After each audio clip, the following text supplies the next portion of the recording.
Assalamualaikum. Apa kabar kakak? Apa kabar ibu, ayah, bunda, om, tante, kakek, nenek, semuanya?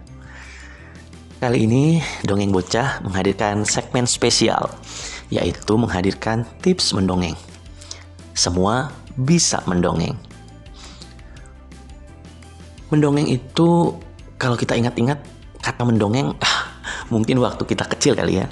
Mungkin kita ingat ibu kita pernah mendongeng untuk kita sebelum tidur. Mungkin sekali, dua kali, atau mungkin setiap malam. Nah, ternyata mendongeng itu banyak manfaatnya. Salah satunya adalah untuk melatih anak berbicara. Dongeng juga bisa membantu orang tua untuk mengembangkan imajinasi anak, termasuk membentuk karakter anak melalui pesan yang tersampaikan dalam cerita yang kita dongengkan. Nah, jadi kesimpulannya, saat mendongeng itulah momen yang bagus, saat yang tepat untuk menyisipkan pesan-pesan positif untuk anak-anak kita. Nah, masalahnya tidak semua orang bisa mendongeng. Tapi apa iya begitu? Apa enggak? Enggak juga sih. Semua bisa mendongeng. Karena mendongeng itu pada dasarnya adalah bercerita. Bukankah semua orang bisa bercerita? Tapi, nah ada tapinya di sini. Tapi dalam mendongeng bukan semata-mata bercerita, bukan curhat. Tapi kita juga harus bisa menggunakan keterampilan dan imajinasi kita untuk bercerita, supaya para pendengar kita atau anak-anak kita itu juga ikut berimajinasi dengan cerita yang kita bawakan. Nah, bagian itu yang semua orang tidak bisa. Salah. Tidak semua orang bisa. Tapi jangan khawatir, semua orang bisa belajar. Dan akhirnya semua bisa mendongeng. Nah, para kakak, ayah, bunda, om, tante, kakek, nenek, berikut ini adalah beberapa cara mendongeng yang baik dan menyenangkan yang bisa kita lakukan. Yang pertama, tanamkan dalam pikiran kita bahwa kita bisa. Yes, aku bisa dongeng. Yes, aku bisa dongeng. Yes, aku bisa dongeng. Karena yang namanya pikiran, kalau sudah kita membuat blok di depan kita bahwa kita nggak bisa, ya udah, kita nggak bisa. Tapi kalau kita udah membuka blok di depan kita, tembok besar depan kita bahwa kita bisa mendongeng, aku bisa mendongeng, dengan sendirinya alam pikiran kita akan membuka diri untuk semua ilmu supaya kita bisa mendongeng. Percayalah. Nah, kalau yang pertama tadi pikiran kita ya, atau bahasa kerennya mindset. Yang kedua, tentu karena kita akan bercerita, yang disiapkan adalah ceritanya. Untuk yang ini juga tergolong mudah, karena cerita bisa kita ambil dari mana saja. Banyak sekali sumbernya. Kita bisa googling, cari di Google ya. Kita bisa juga nonton YouTube. Banyak tuh di YouTube referensi, ada dongeng anak, ada dongeng binatang, ada dongeng sejarah, dongeng islami. Banyak, tinggal pilih, klik.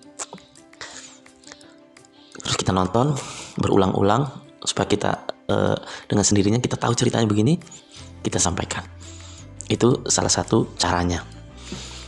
Kita juga bisa mendongeng dengan cara membaca langsung dari buku dongeng. Nah, kalau mau baca langsung, sebaiknya kita cari buku yang bergambar dan berwarna-warni. Supaya apa? Supaya menarik.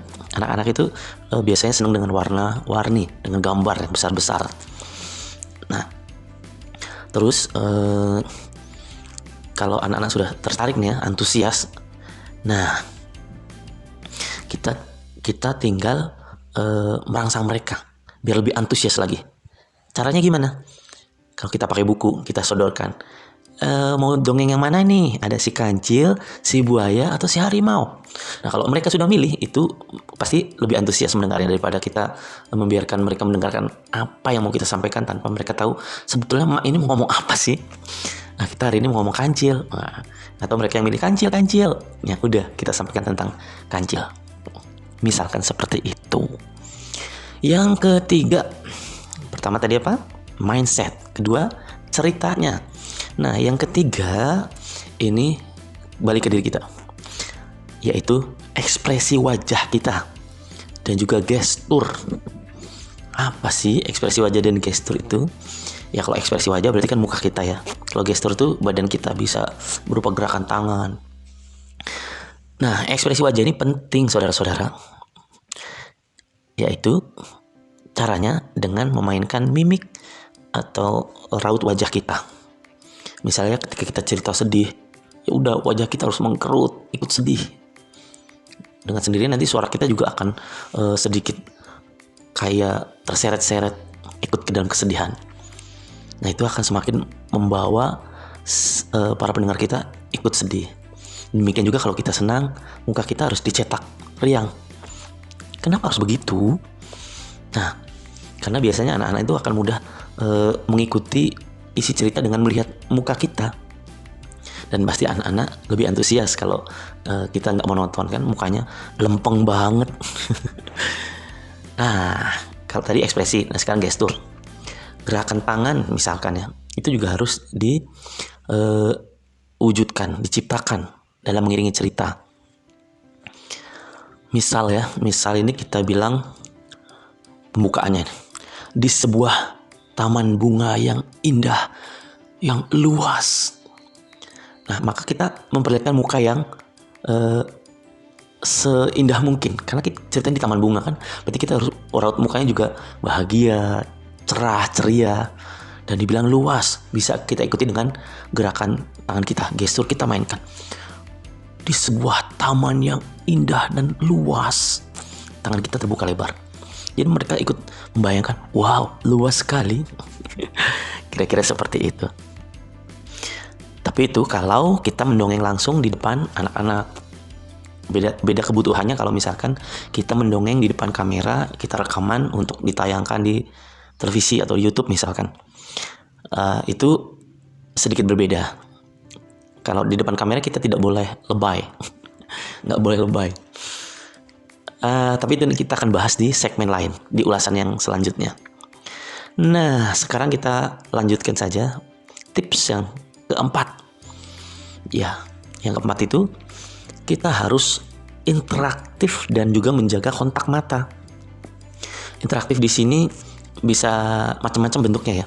Misalkan mengajak anak-anak menyanyikan lagu yang dinyanyikan si tokoh. Misalkan pas si kurcaci jalan-jalan, mereka bertujuh sambil menyanyikan lagu.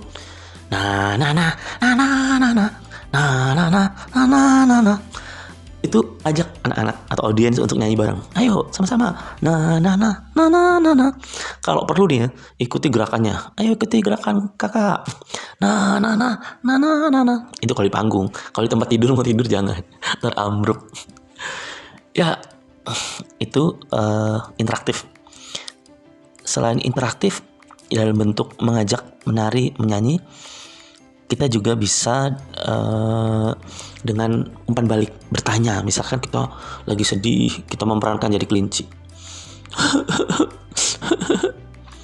Adik-adik, kira-kira kelincinya lagi ngapain ya? Lagi sedih atau bahagia? Bahagia. Enggak. Kalau kita lagi nangis kan otomatis sedih. Itu salah satu bentuk melibatkan anak-anak untuk interaktif. Bisa juga dengan kita mengajak mereka menceritakan kembali, misalkan adegan awal. Misalkan ini sudah bagian akhir ya. Adik-adik, tahu nggak? Tadi waktu kelincinya nangis itu kenapa ya? Kok nangis ya? Nah, oh iya kak, tadi kelincinya kehilangan wortel. Nah, jadi mereka ternyata masih ingat. Itu salah satu trik kita untuk mengajak mereka terus berinteraksi dengan kita, supaya mereka tetap konsentrasi dengan kita. Dan yang paling penting juga kita harus tetap menjaga kontak mata dengan mereka. Karena dengan menjaga kontak mata, eye to eye, maka mereka juga akan memperhatikan kita. Perhatian mereka akan terus terpusat kepada kita. Tips selanjutnya, yang kelima, menggunakan alat bantu. Ya, sebetulnya ini nggak harus ada, tapi kalau ada, ini akan sangat membantu. Membantu mengarahkan imajinasi anak-anak untuk menggambarkan tokoh atau peristiwa di dalam cerita tersebut. Ini bisa berupa boneka tangan, boneka gede, nggak apa-apa juga. Ataupun benda-benda lain yang ada kesesuaian dengan cerita. Misalkan kita pegang buah apel atau kita menggigit buah apel pada saat kita menceritakan tentang putri salju kemudian memakan apel dari nenek sihir. Kita ambil apelnya, kita gigit. Wah, itu mereka terbawa suasana kayak ngelihat putri salju lagi gigit apel. Padahal Kang Murdi. Itu tadi tips kelima ya. Selanjutnya, yang tidak kalah pentingnya adalah olah vokal. Olah vokal ini diperlukan untuk membedakan karakter tokoh dalam sebuah cerita. Misalkan kita mau menceritakan tentang kakek-kakek dan cucunya. Kan nggak asik kalau ceritanya sama. Kakek kok giginya ompong, kenapa kek? Iya cu, karena kakek sudah tua jadi giginya copot. Nggak asik kan? Tapi kalau misalkan yang anak kecil suaranya juga kita mirip-miripkan kayak anak kecil, yang mbah juga suaranya kita mirip-miripkan dengan suara mbah. Misalkan ya, kakek, kenapa gigi kakek kok ompong? Iya cucu, kan kakek sudah tua jadi giginya pada copot. Nah, dengan menggunakan teknik olah vokal akan sangat membantu anak-anak dalam berimajinasi. Jadi seolah-olah suasana itu benar-benar hidup, tokoh-tokohnya itu benar-benar ada di depan mereka. Bisa juga untuk misalkan teknik vokal ini kita gunakan untuk keperluan ini sedang berbisik. Kalau kita berbisik biasa pasti nggak kedengaran kan. Beda kalau kita berbisik untuk penonton, supaya penonton tahu kalau itu sedang berbisik. Nah, itu ada tekniknya. Kemudian tertawa. Teknik tertawa. Kalau kita bercerita, kita menggambarkan tokoh yang tertawa. Kalau kita hanya hehehehehe, tapi tidak lahir dari dalam sanubari kita seolah-olah itu lucu, maka penonton tidak akan ikut tertawa. Penonton tidak akan terbawa bahwa itu lucu. Nah, itu ada tekniknya. Jangan dibahas di sini. Nanti bisa jebol kuota saya, Kak. Oke lah, kita lanjut. Skip. Yang ketujuh, setelah olah vokal tadi, kita juga harus pandai melihat sikon anak, kondisi anak. Anak-anak itu biasanya akan betah menyimak cerita hanya dalam waktu 5 menit pertama. Jadi, perhatikan apakah mereka masih menyimak, apakah masih merespon dengan baik, apakah tatapan mata mereka masih mengarah kepada kita, atau sudah mulai mengantuk, atau sudah mulai kelayapan kesana kemari matanya. Apakah mereka masih antusias, atau kadang-kadang malah saking antusiasnya mereka masih menggebu-gebu, masih ingin mendengarkan cerita kita. Kitanya udah ngantuk. Terus lagi pak itu udah ngantuk. Nggak, itu intermezzo. Jadi sekali lagi, lihat kondisi anak. Kalau anak sudah mulai buyar, jangan dipaksakan untuk melanjutkan cerita. Ceritanya belum selesai. Ya nggak apa-apa, kita rehat sejenak dulu. Kalau ini di panggung ya, kalau di panggung kan nggak asik. Kita udah dikontrak 30 menit, baru 5 menit udah bosen, kan nggak asik. Kita bisa memancing anak-anak itu tadi dengan interaktif. Udah ada yang mulai meleng-meleng, udah kita mulai kejutkan mereka. Misalkan tiba-tiba si tokoh lalu serigala itu mengamuk, mengamuklah ke penonton itu. Dicakar satu persatu. Pasti mereka akan kaget dan kembali antusias kepada kita. Tadi syaratnya yang tadi ya, nomor berapa tadi? Interaktif tadi. Kalau kita dongeng untuk anak-anak kita, kalau keperluannya emang suruh mereka tidur, kalau udah tidur, ya udah tidur. Besok dilanjutkan lagi ceritanya. Oke, nomor 7 itu nomor yang terakhir. Jadi itu saja ya tips-tips mendongeng, bahwa ternyata semua bisa mendongeng. Semoga ada manfaatnya, dan tunggu segmen spesial berikutnya di channel Dongeng Bocah. Saya Kang Murdi pamit. Assalamualaikum warahmatullahi wabarakatuh.